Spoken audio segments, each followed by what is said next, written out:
Iran এবং Israel America যুদ্ধের প্রভাবে সারা বিশ্বে যে একটা জ্বালানি তেলের একটা সংকট তৈরি হয়েছে, জ্বালানি তেল একটা সরবরাহের কিন্তু একটা ঘাটতি তৈরি হয়েছে। সেই ঘাটতি থেকে কিন্তু বাংলাদেশ সরকার ইতিমধ্যে একটা সিদ্ধান্ত নিয়েছে যে সব ধরনের দোকানপাট সন্ধ্যা ৬টার পর বন্ধ থাকবে। তবে এই নিষেধাজ্ঞার বাইরে থাকবে জরুরি প্রয়োজনীয় জিনিসপত্র যেমন ঔষধ এবং বিভিন্ন কাঁচামালের দোকান এগুলো খোলা থাকবে। অর্থাৎ সন্ধ্যা ৬টার পর থেকে আবারও বাজারে সব ধরনের দোকানপাট বন্ধ ঘোষণা। সিদ্ধান্তটি কার্যকর হচ্ছে খুব শীঘ্রই। জ্বালানি তেল এবং বিদ্যুৎ সাশ্রয়ী। যেহেতু জ্বালানি তেল থেকে বিদ্যুৎ উৎপাদন করা হয় অনেক সময়। তো সেই তেল যেহেতু সারা দেশে সংকট তৈরির একটা আভাস পাওয়া যাচ্ছে।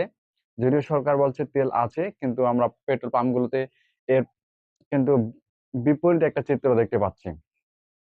তাই সরকার যাই বলুক না কেন যে জ্বালানি তেলের যে একটা ঘাটতি রয়েছে সেটা আমরা স্পষ্ট দেখতে পাচ্ছি। আর এই ঘাটতিটার পোষাতেই সরকার ইতিমধ্যে কিন্তু একটা সিদ্ধান্ত নিয়েছে যে বাজারে সব ধরনের দোকানপাট সন্ধ্যা ৬টার পর থেকে বন্ধ থাকবে।